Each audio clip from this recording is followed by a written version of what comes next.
Oh, we're live. What's going on, guys? I am not where Adam Stratton is because Adam Stratton is where Adam Stratton is, and Zack Geoghegan is where he is because he's not where Adam Stratton is. What's going on, guys? We got a big time Wednesday night, 9 p.m. tip off against the Kentucky Wildcats and the Oklahoma Sooner. Jack Pilgrim, Zack Geoghegan, Adam Stratton. Adam, you have boots on the ground in Norman. Doesn't look very like. Do they know that there's a basketball game about to be played?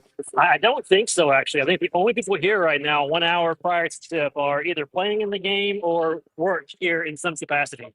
There is not a soul here. I'm guessing they're going to come soon, but I'm not even sure of that. I was at a downtown brewery about 2 hours before the game, and again, pretty much a ghost town. Driving through the campus, also a ghost town. So be very interested if this is a late arriving crowd or just a no showing crowd whatsoever. Do they know that a basketball game is being played in town though? Like I remember when I was in Austin a couple weeks ago, I would walk in with a Kentucky shirt, sweatshirt, whatever, and they'd be like, "Hey, you're from Kentucky. Why are you here?" I'm like, "Because there's a game in 3 hours." Are you getting a similar reaction? Big 12, former Big 12 country, I guess.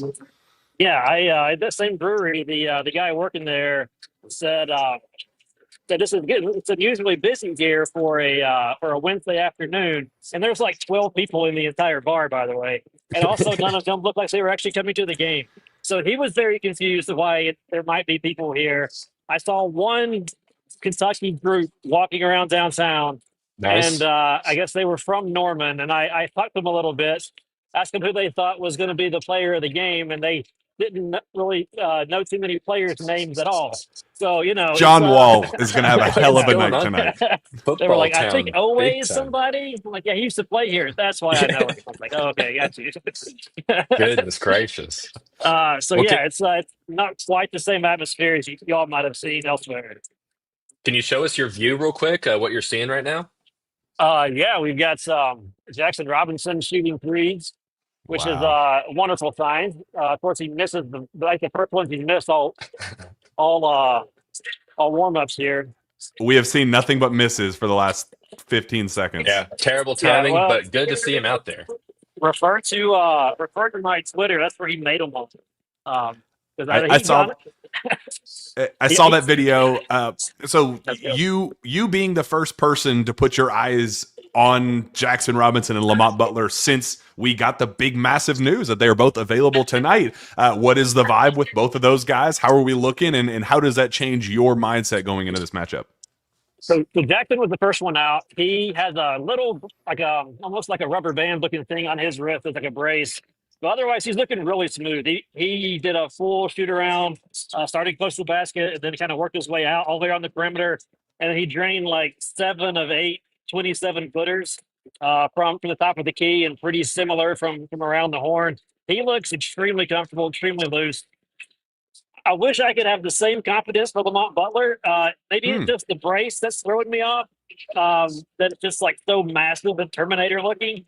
Yeah. But he looks a little more, I don't know, just less loose, whatever you want to say that. A little tighter, a little just easing into a little more than Jackson, who's just out here firing and looking good.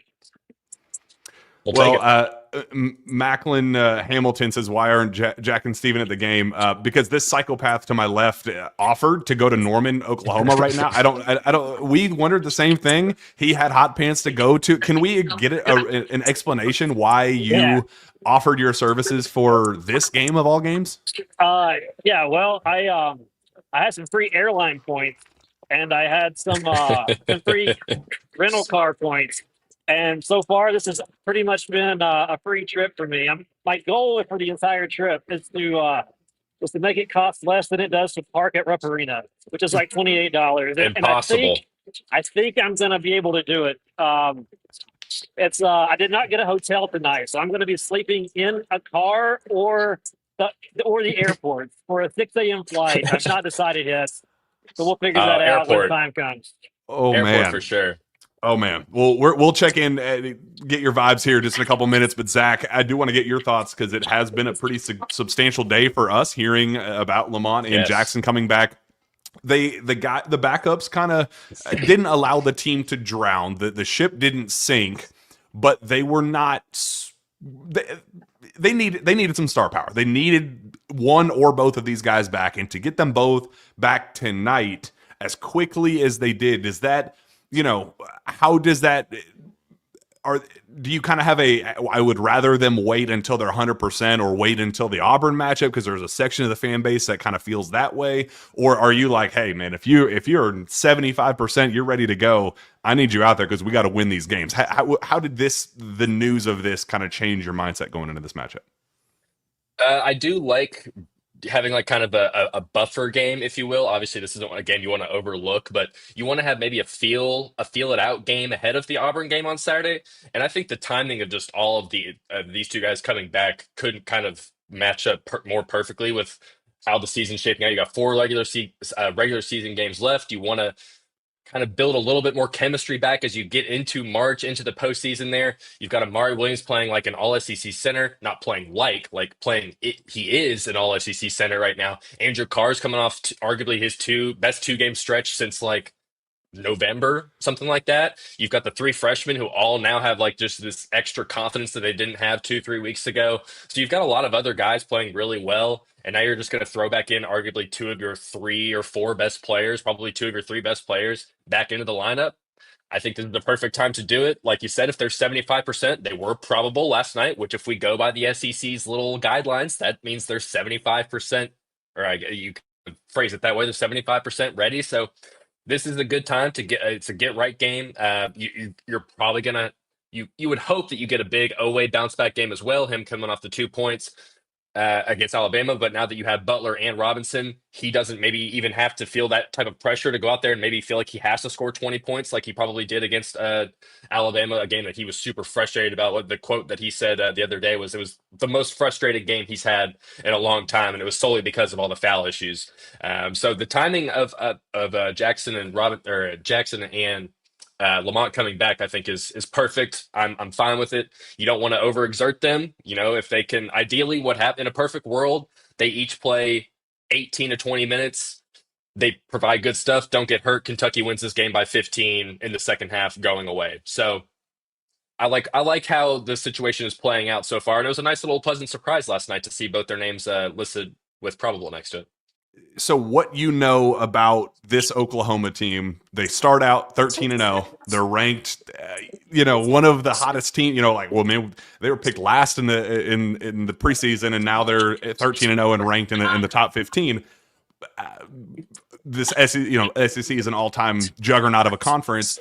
4-10 in conference play. Things have definitely stalled out quite a bit. They get a massive win over Mississippi State.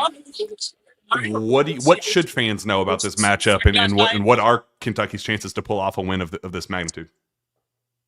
I think their chances there should be a lot better now that you've got obviously your 2 guards back. The 2 main problems, or not necessarily problems, but guys that Kentucky's going to key in on are Jalen Moore, who's very close friends with Otega Owe, and then you've got Jeremiah Fierce, the future lottery pick. So having all those guys back in is just everything just makes me feel better. It's like a giant relief just kind of off my shoulder, or off probably all of the fan base's shoulders at this point, because you do feel a little bit more confident. Maybe you're not playing with like as much money, if you want to kind of look at it that way. Like maybe, now it's maybe not necessarily a must win game, but like, man, if you don't pull this one out knowing the situation, that's probably not a good look, especially when you have your 2 guards back, even if they're still kind of playing 50-50. But Oklahoma needs this game more than Kentucky does. That's really, I think, the bigger storyline here is they had that big win against Mississippi State, a team that's still ranked.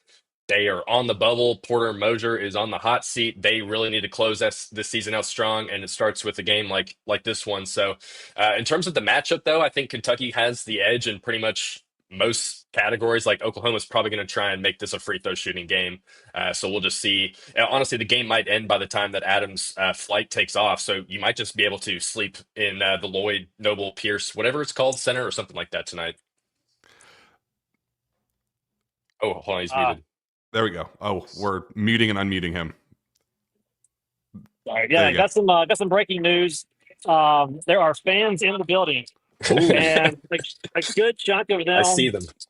A good chunk of them are actually wearing blue. Nice. and also Lamont Butler just done. So Okay. so Vibes are high. we got the energy is finally picking up here at the Lloyd Noble Center in Norman, Oklahoma. Macklin Hamilton wants to know why we're letting you sleep on the streets tonight. I mean, that's a good question. Why are you letting me sleep on the streets? No, I sleep on my car, which I think is infinitely better than the streets. But You know. I'll get you a hotel room if you need one. I just don't know if the. Well, I figured like by the time I get to a hotel room back in Oklahoma City, like 35 minutes away, it's going to be like 2 o'clock in the morning, and my flight leaves at 6. So I'll figure it out. It'll be a nap. It'll be a nap. Yeah. I guess we'll start winding this thing down. Adam? What is your vibe going into this game, based on what you know about Oklahoma? What both teams need? Where we're just trying to stack quad one wins. They're trying to stay above the bubble line right now. Yeah, they're playing desperate, but again, it's tough because I don't know how much of this vibe is that the players have kind of given up, or that it's just the fans have kind of given up on this. I am always nervous of very athletic and extremely talented point guards, which is obviously what they have with theirs. With the fact that we've got Butler back, although he's maybe not 100%, that gives me some encouragement. I'm hoping that they can just kind of be steady, make some threes, get Jackson get going early. And I like a 7 to 10 point win tonight. Zach, we'll just go straight into it. What's your game prediction? Any last minute takes before we wrap this thing up and get ready for tip off? Well, I do have a couple of things I want to point out. Jack, we both wrote some interesting storyline. We do absolutely articles for this. So I'll let you talk about yours in a second. But Kobe Brea, obviously, spent the last 4 years at Dayton. Oklahoma also has a guy named Kobe who spent the last 3 years at Dayton. Kobe Elvis, different spellings of Kobe. One is Kobe Bryant, one is our Kobe Brea. But the two guys were roommates for the last 3 years at Dayton. They became really close friends. They even said in the offseason, they're like, hey, wouldn't it be crazy if we played against each other? We should just end up in the same conference, stuff like that. And then sure enough, however many months later, you've got these two guys who's probably got very, very close over the last 3 years, went to the NCAA tournament last year, the second round. So played a lot of basketball together. It's going to be really cool to see those two guys going head to head. Kobe Elvis for Oklahoma, he was a starter at the beginning of the year, and then they got into kind of an early or that mid-season losing streak. And now he's coming off the bench. He's just not as productive as he once was, but you'll still see him tonight. So that's kind of an interesting little connection there to see maybe if the Kobe's and Kobe's get matched up on each other. But give me your storyline, Jack, and then we'll go back to the predictions here and shut us out.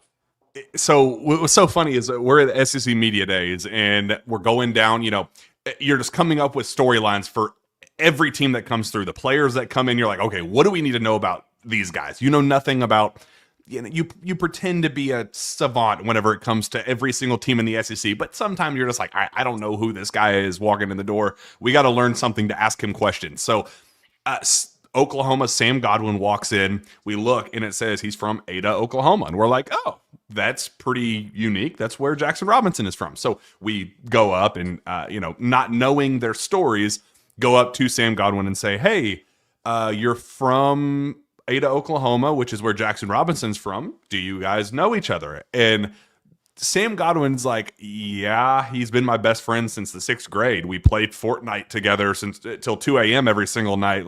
Went to practice. We played middle school. We played AAU. We played the first 2 years of high school before he had to transfer closer to Oklahoma City, an hour-ish away from where he was in Ada. So he was like, yeah, that's my best friend. So we're like, what a world. How funny is it that we get a storyline as unique as this one where, both of their final years of college basketball, their last years of eligibility, where Jackson goes from Texas A&M to Arkansas to BYU back to Kentucky.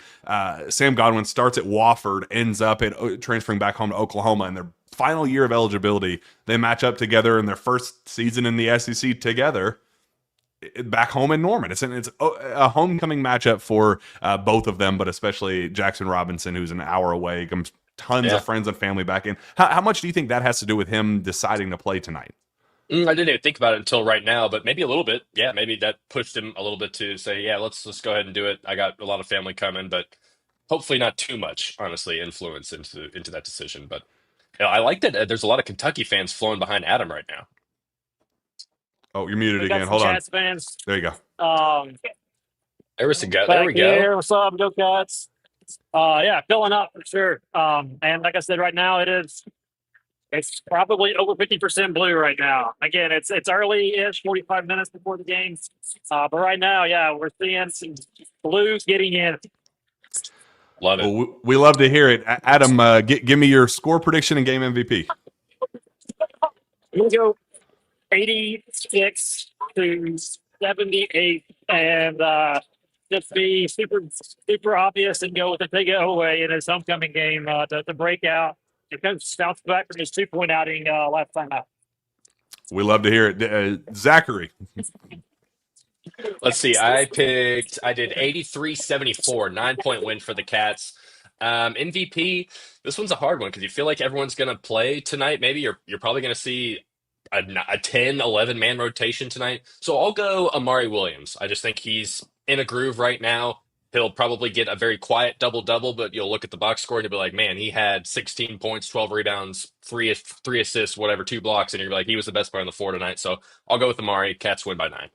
I'm going Kentucky. My official KSR prediction was 88-79. I do feel good. It's one of those vibe games where they're pushing their chips in on this game clearly when Lamont and Jackson are both coming back for this game, especially. I think they know that they need this one with Auburn coming up, with Missouri on the road to wrap things up next Saturday, and then the LSU game sandwich between. I feel like they know they need this one and LSU, and then figure out everything from there.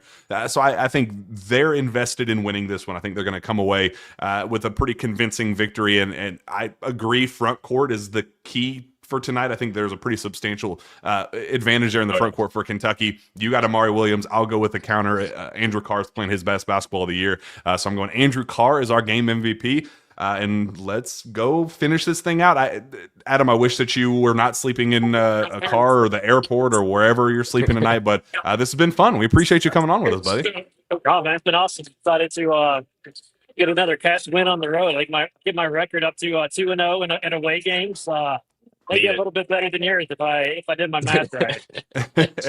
Well, we will see you guys on the other side. Appreciate you guys getting ready for tip off with us, and hopefully we'll be celebrating a big win here in a couple hours. Go Cats. Yes.